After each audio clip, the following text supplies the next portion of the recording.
It was a regular Friday. The last bell rang and the school became noisy with kids shouting, laughing, and running outside. I stayed behind, putting my books away slowly. Everyone was excited for the weekend, but I felt different. The sky outside had turned cloudy and the wind blew stronger than usual. Something didn't feel right. Jake leaned into the classroom. "Hey, let's go already." "I'll walk alone today," I said.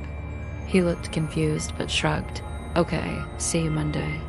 I left the schoolyard, not taking the usual way home. I turned down a street I'd never walked before. The sign read Blackhill Street. The name alone gave me chills. No people, no cars, only the wind and the rustling of leaves. The houses here were old and empty. One window had a curtain moving, but no one inside. I kept walking. Every step echoed. Then I heard a whisper. "Turn back." I froze and looked behind me. Nothing. I walked faster. At the very end of the street, there it stood. A tall, dark villa with vines crawling up the walls. The wood looked rotten and the windows were broken. The front gate was hanging off one hinge. There was a strange silence around the house, like the wind stopped blowing. Something about the place pulled me closer. I stepped through the gate. It creaked loudly. The garden was full of dead flowers, and a rusted swing moved slowly as if someone had just left it. A black cat sat on the porch. It didn't blink. I climbed the steps. The front door was slightly open. As I touched it, it slowly swung inward with a long creak. The hallway was dark, except for the light coming through a cracked window. Dust floated in the air. Old paintings hung on the walls, faces blurred or scratched out. I stepped inside. Every step I took made the wooden floor creak under my feet. The air smelled like mold and something else, like something had been left to rot. I turned into a large room. It looked like a living room once. Torn furniture, shattered glass, and a broken piano sat in the corner.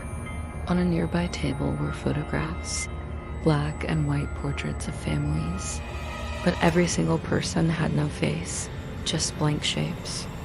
Then I heard it, a loud thump from upstairs, followed by footsteps.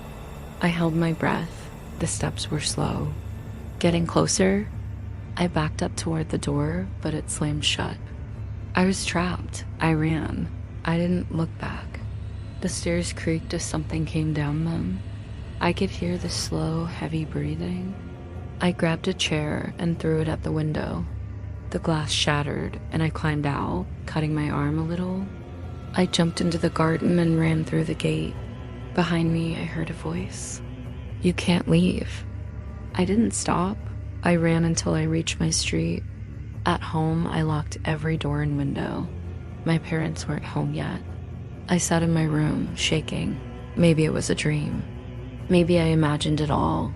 Then I reached into my pocket. Something was there. It was one of the photos from the villa. Only this time the face was clear. It was mine. I slowly walked to the window. Across the street, at the edge of the shadows, something was standing, still, watching me. It looked like a figure, tall and dark, with no face, just staring. I shut the curtains and backed away. Then the lights flickered, and I heard the front door creak open downstairs.